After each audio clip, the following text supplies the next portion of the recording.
Hi, I'm Dan from Eightfold Property, and in this video we're going to talk about why you need to report your maintenance in the correct manner.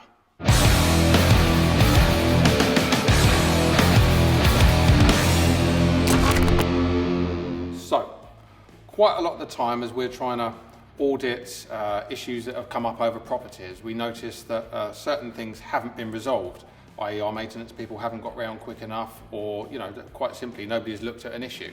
And the tenant's going, well, I've said this 3 or 4 times. And you're like, well, where have you reported this? And quite often you'll find that it's at the end of an email which has got nothing to do with the thread that you're talking about. They could be talking about why they've got rental arrears, and then right at the very end they'll say, my bedroom door lock doesn't work.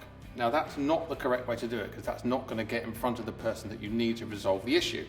So we've spent a lot of time and money organising the fixed flow system, and the fixed flow system is designed so that people can report the maintenance, it can sit in front of the right person and then go to the contractor all in one fluid moment, and that you can also have access to each stage of this, so you know where your maintenance report is and what stage it's at in the process.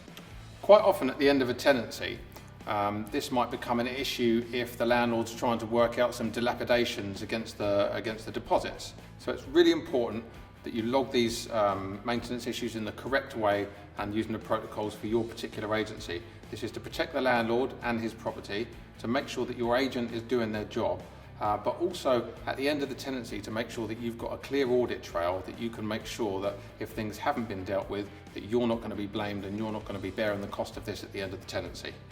This is particularly prevalent in houses with multiple occupation, where you can have 4, 5 or 6 different tenants in the house, whether they're students or professional sharers. And quite a lot of the time you can see that somebody is expecting somebody else to report the maintenance. And then it turns out that nothing's been done because nobody's reported it in the correct way. You really do need to make sure that as a group, as a household, or as a flat share, that somebody is taking responsibility for reporting the maintenance. If you report things correctly with us with a fixed flow system, it's very easy for you all to see exactly where we are with this situation. And on our audits, we can see that things are dealt with a lot quicker and people are being kept a lot happier. I've been Dan from Eightfold Property. Hope you found this video interesting, and I'll see you on the next one.